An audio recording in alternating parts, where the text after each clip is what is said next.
जय श्री राम। मैं मंडलेश्वर के नगर ग्राम नवलपुरा में रहता हूँ। मैं आपको 2016-17 की बात बताऊँ। मैं एक चाय का ठेला चलाता था, तो मुझे 300-400 रुपये रोज़ की इनकम मिल जाती थी, और तो उसमें मैं अपना घर चलाता था। 3 बच्चे हैं मेरे, और मैं अपना घर चला लेता था। आपको मैं कर्ज़े के जाल में कुछ इस तरीके से फंसा कि मैं निकल ही नहीं पाया। मैं लोगों से पैसे उधार लेता था धंधे के लिए, ज़रूरी धंधे या कुछ बिजनेस के लिए। चलानी उधारी में गया, मिला नहीं पैसा। तो आपको बताऊं कि 10,000 रुपये के लिए 10,000 रुपये में एक हफ्ते में 10,000 का ब्याज 1,000 देता था।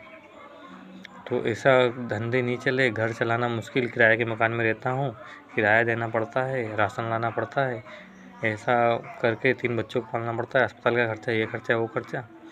तो इस प्रकार से मैं बहुत परेशान हो गया।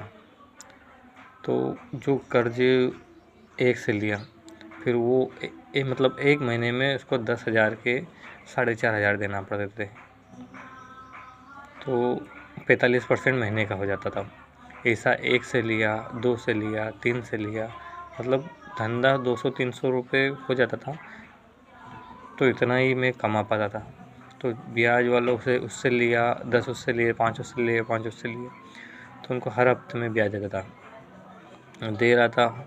फिर इतना वो बढ़ गया कि 4-5 हज़ार रुपये हफ्ते के मुझे ब्याज ही देना पड़ता था।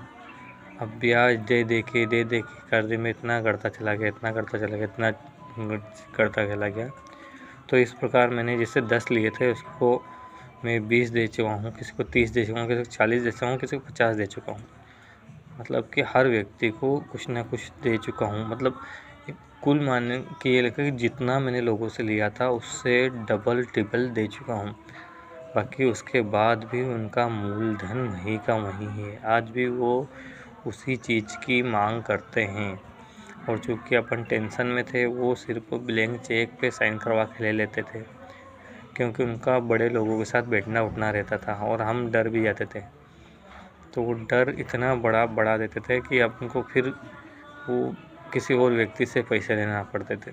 और कभी कभी तो ऐसा पड़ता कि 20% हफ्ता, मतलब 10,000 रुपये लो तो 7 दिन में 10,000 के 2,000 ब्याज दो। और जबकि मारने, कॉलर पकड़ने के सब कुछ होता था, कुछ गाली गलौज भी करके जाते थे, सब कुछ करके जाते थे। और एक दिन तो ऐसा हुआ कि मैंने ब्याज के लिए एक व्यक्ति से 2,000 रुपये लिए। तो 2,000 रुपये लिए मैंने, और अपनी दुकान रोज़ की तरह दुकान सुबह से चलाने, अपने ठेला चलाने आया था। तो मैं एक झोले में सामान भर के अपनी दुकान चालू करने आया, तो मुझे पता लगा कि मेरी दुकान ही नहीं वहीं है। मेरा ठेला एक 2,000 रुपये के लिए एक ब्याजखोर उठा के ले गया। तो अब उस दिन तो मैं दुकान लगा नहीं पाया, और इतने डिप्रेशन में आ गया कि मुझे कुछ समझ में नहीं आया।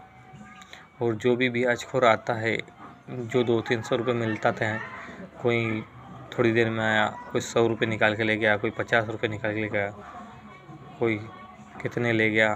तो मुझे घर के लिए और सामान, दूध, शक्कर, चाय पत्ती लाने के लिए पैसे नहीं थे। फिर उसके बाद मैंने वो शहर ही छोड़ दिया।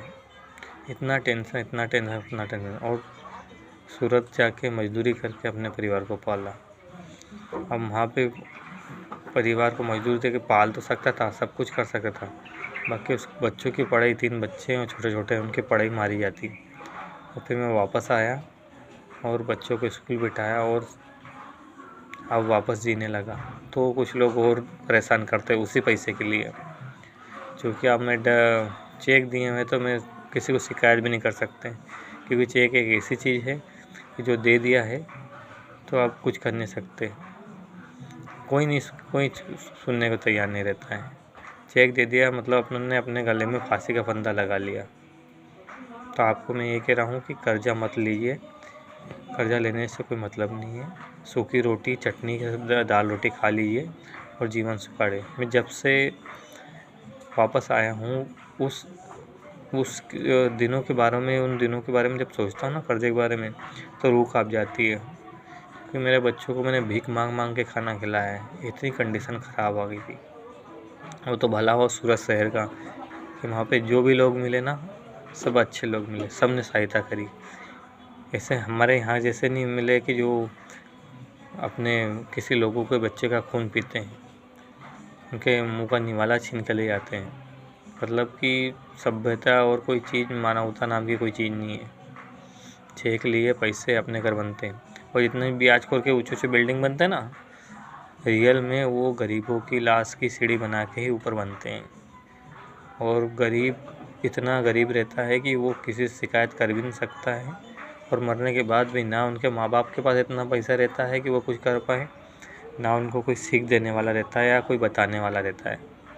बस यही है कि वो कुछ नहीं हो पाता। जैसे बहुत सारे ऐसे मामले हुए कि बस अब अगर बच्चा मरा, मसान घाट ले गए, जला दिया, अंतिम संस्कार कर दिया, बात वहीं ख़त्म हो जाती है। और हर कोई ऐसे मामले बढ़ते जाते हैं, कोई आवाज़ नहीं उठाता तो बढ़ते जाते हैं। क्यों? कि सब मामले चेक के रहते हैं। तो चेक के बारे में कहीं कहीं सुनो ही नहीं है। आपने चेक दे दिया है तो आपको सज़ा काटनी ही है, या तो जेल जाना ही पड़ेगा या तो ज़मानत कराना ही पड़ेगी। उसमें कोई नहीं सुनने वाला है आपकी। तो आपको यही कहना है कि सतर्क रहे, सावधान रहे, ब्याज करो, सावधान रहे, और अपने कोई बच्चे या कोई भी गलत कदम रास्ते पे जा रहे तो उन पर नज़र रखें, उनके खाते की जानकारी रखें कि मेरे बच्चे ने चेक लिया है या कुछ लोगों से ब्याज पे पैसे लिए हैं, किनके साथ में रहता है। तो आगे चल के आपको भी उस चीज़ का सामना करना पड़ेगा जो मैंने की है। धन्यवाद।